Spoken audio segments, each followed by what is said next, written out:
refusal to give it up. That's what an addiction is. Drugs, sex, gambling, eating, I don't care what. So Drew, I don't know how personally you wish to be here, but can I ask you, according to that definition, have you ever had an addictive pattern in your life? Absolutely. Okay, and I'm not going to ask what, and I don't care, or for how long. I'm going to ask you this question. Not what was wrong with the addiction, but what was right about it? What did it do for you in the short term? What did it give you that you needed or wanted at that time? And I'm happy to be open. I've never had in what people might consider a traditional Yeah. addiction look through the Western lens of substance, but in looking it through your lens, I absolutely have. And that was the seeking and the needing of approval of other people and the severe sort of drive to people please people. And to answer your question, what did I get in return?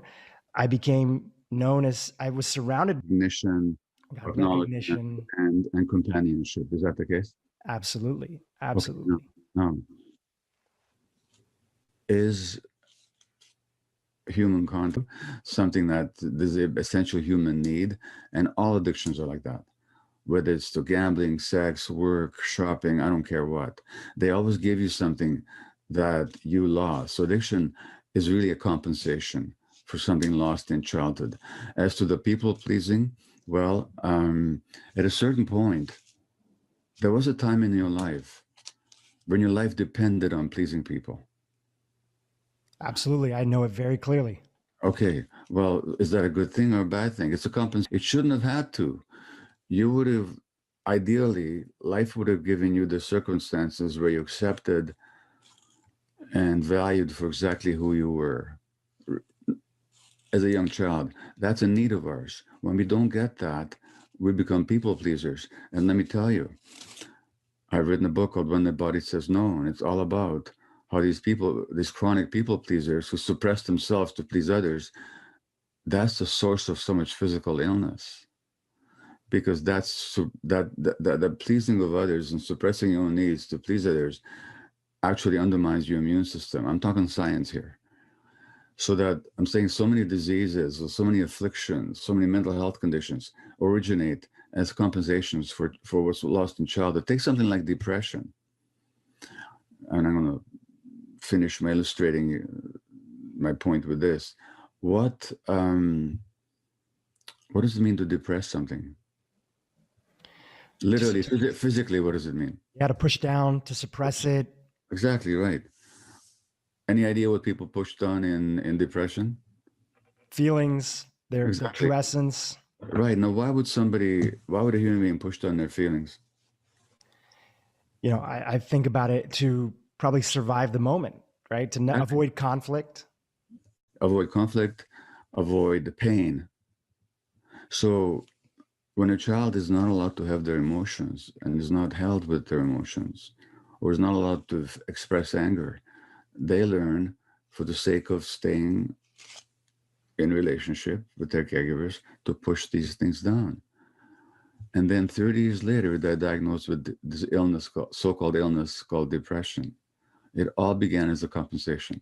So I hope I've illustrated my point. Absolutely. And which brings to my next point that I wanted to bring up with that is that you always ask the question, which is it's not about the addiction, but why the pain. Yeah. Not why the addiction, but why the pain. And I think that is a central question that we can, if we just look outside in this world, we can see that that question is not being asked when it comes to thinking about either traditional quote unquote addictions. For those listening, I'm putting that in quotes because there's so much more of a broad band of addictions, but even all the other things that we don't see as traditional addictions that truly are. Well, exactly. And this is called the Broken Brain Podcast. Well, then you get depressed because you've been pushing down your feelings, or you compensate for your pain by getting addicted to heroin, or you compensate for your lack of value by becoming a workaholic, or you compensate for your sense of not being wanted by becoming a habitual sexaholic.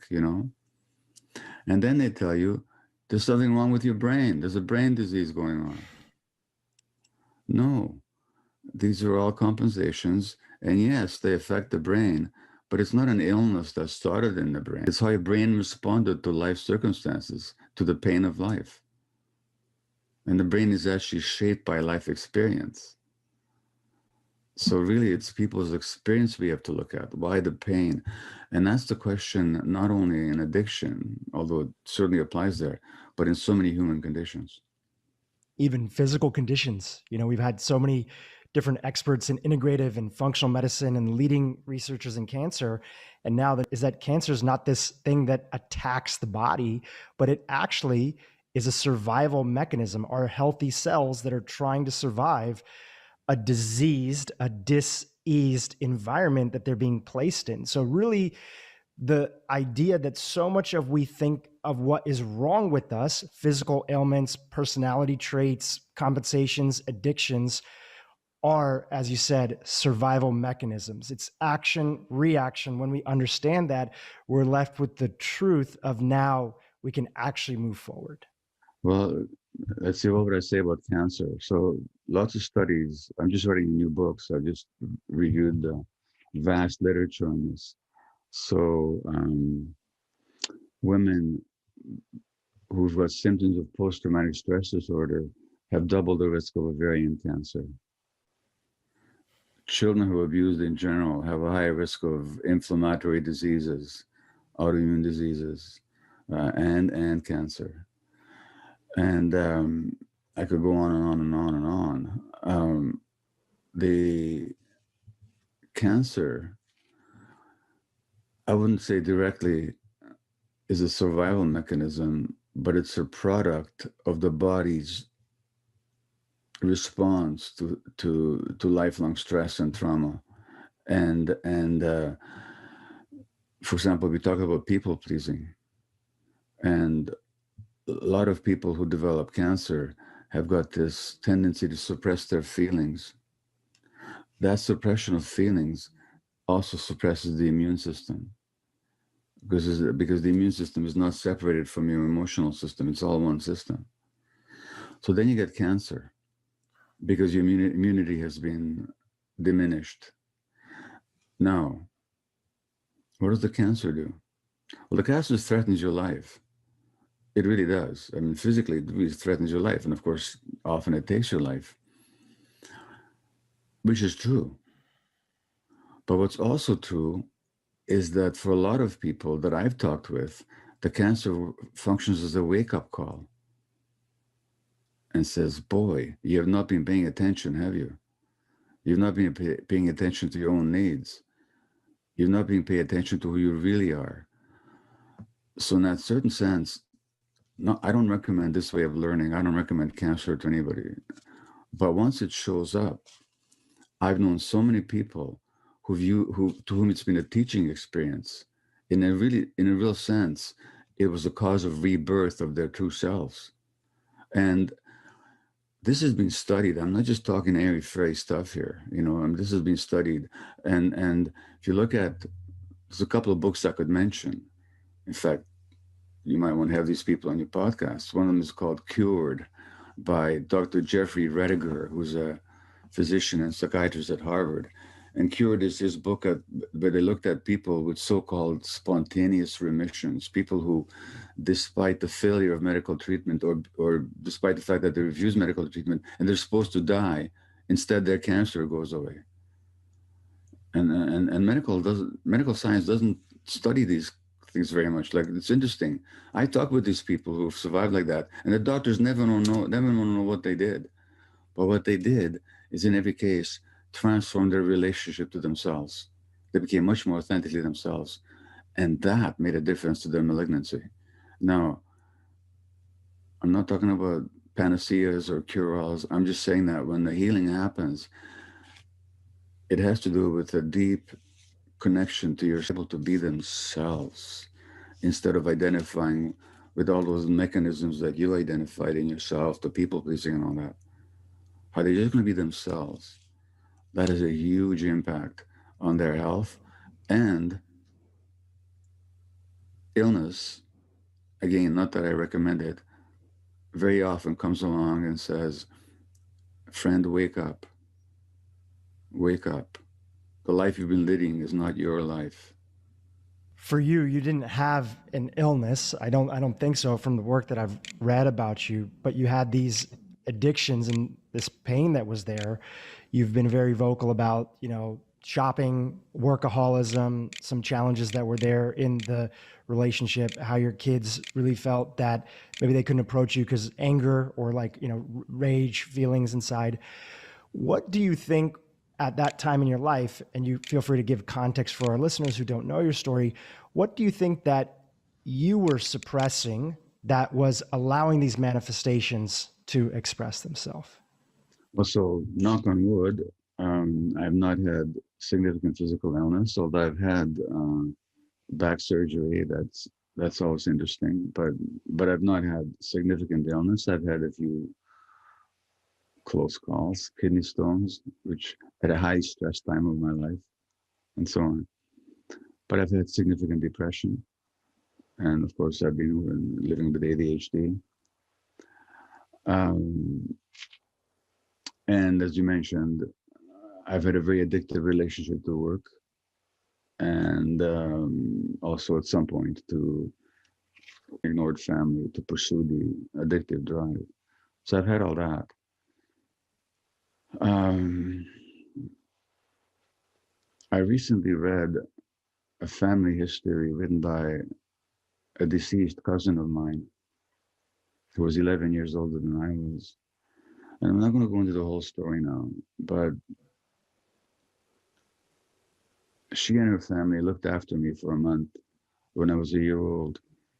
And my mother had to give me up because she couldn't guarantee that she would live another day, let alone that I would. So she gave me to a strange street and said, please take this kid, 1 year old.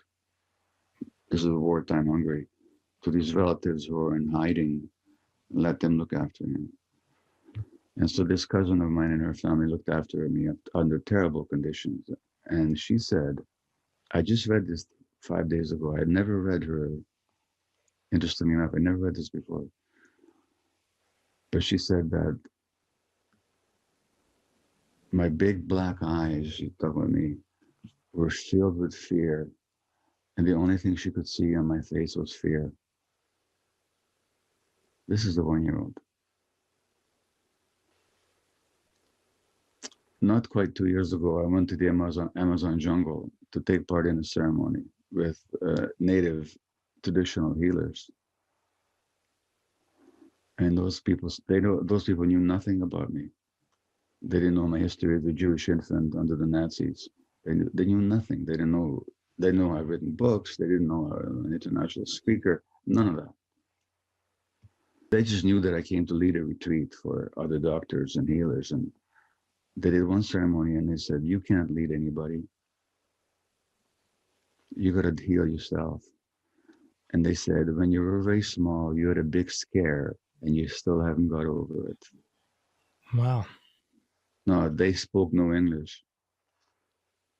They just read me in ceremony. So I've been carrying a big scare on my life and everything else that goes on with it. I would love to ask you a question about that, which is, how do you see the duality of their message? In the best way that it was translated to you, because you guys didn't speak, the same language.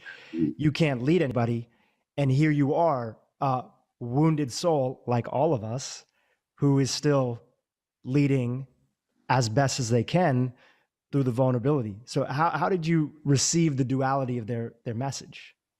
Well, first of all, it's contextual. I just arrived in the jungle from a very fatiguing speaking trip. And I'd taken on a lot of stress of a lot of other people. They saw that in me as well. They said, you've been taking on the stress of a lot of other people and you haven't cleared it out of yourself.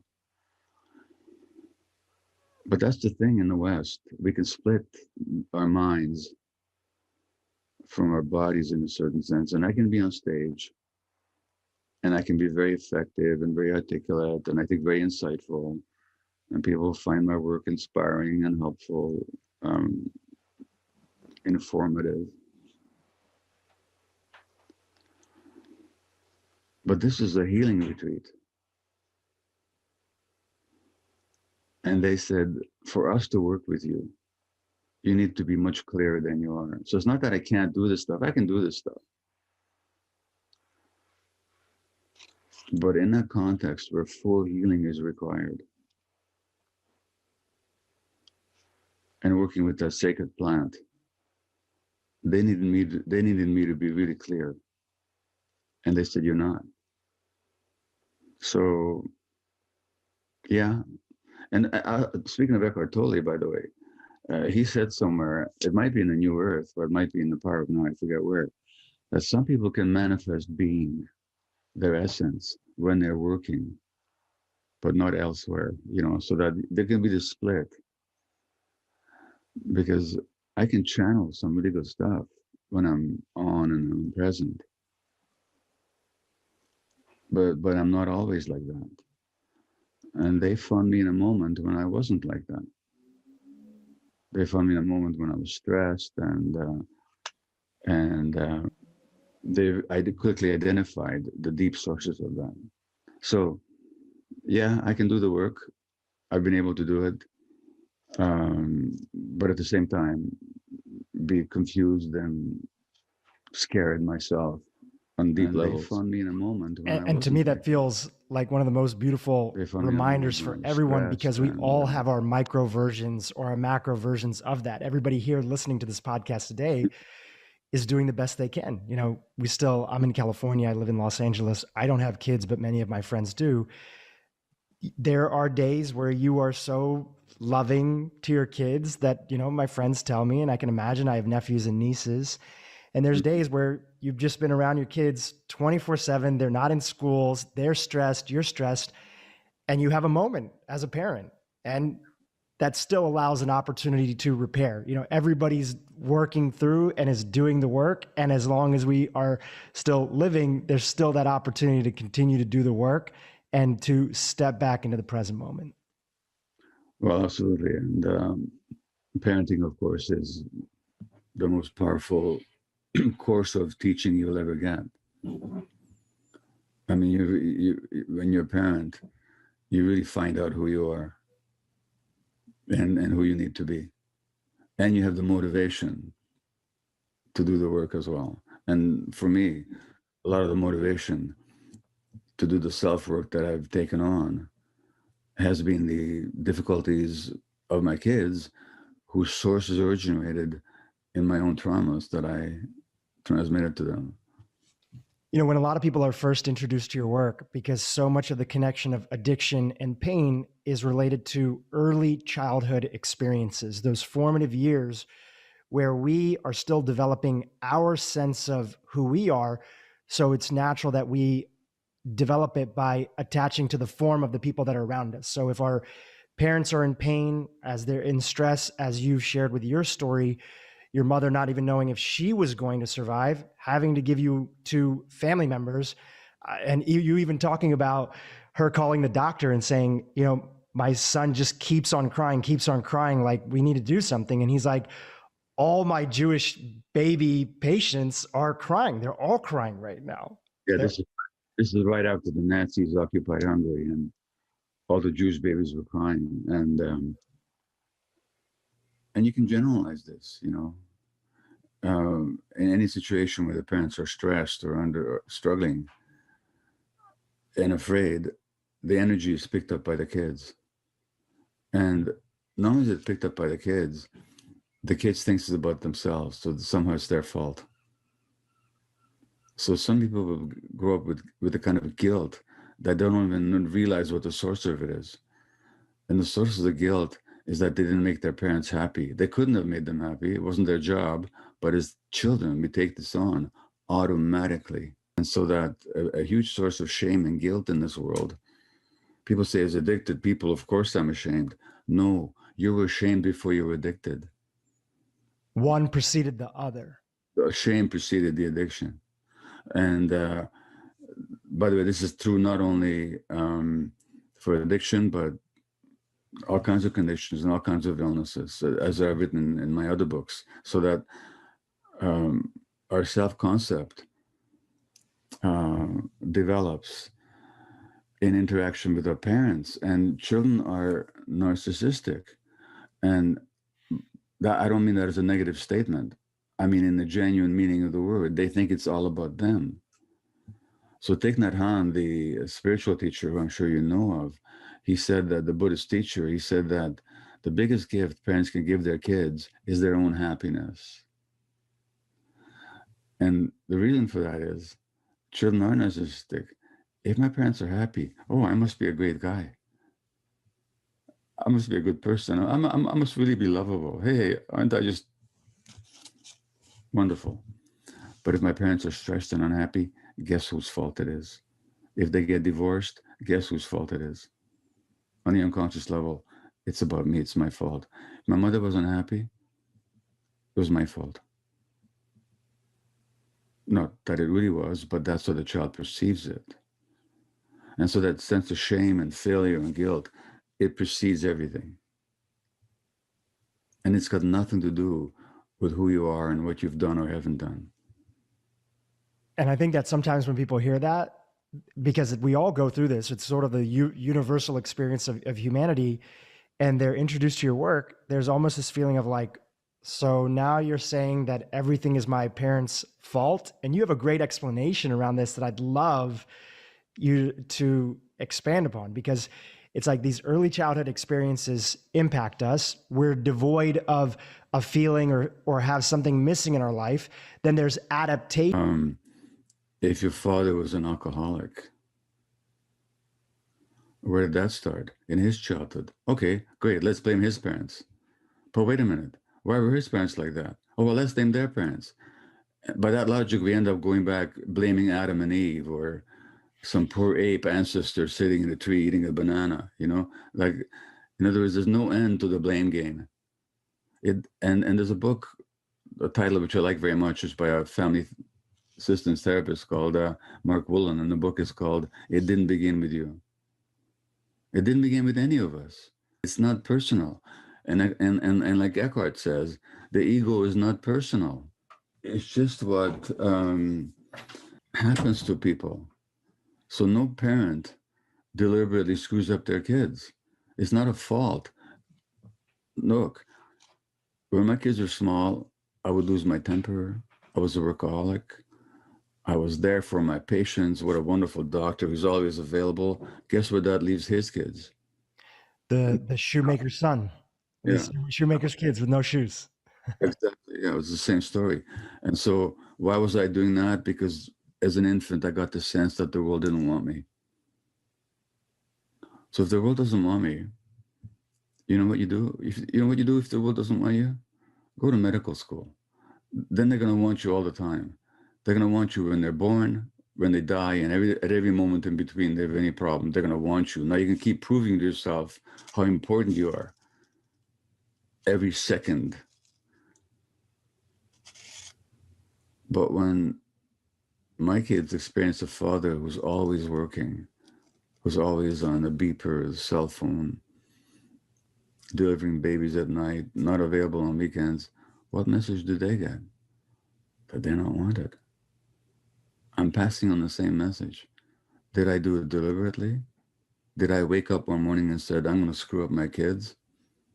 Was it my fault? I didn't know myself. And as Eckhart says, without consciousness, there's no responsibility. There's no without awareness. So there's no point talking about fault. It's a question of just being compassionate towards every generation, towards everybody. This idea that there are the traumatized, which is usually our version of like the other, right? So there's a group of people that have been traumatized. Yeah. There's different versions of trauma, the big T, the little T trauma. But when we think of that, there's other people that have gone through trauma and that we are quote unquote normal, we're missing the understanding that everyone has experienced some degree of this, and that can often lead to these behaviors in our life that are either filled with addiction, fear,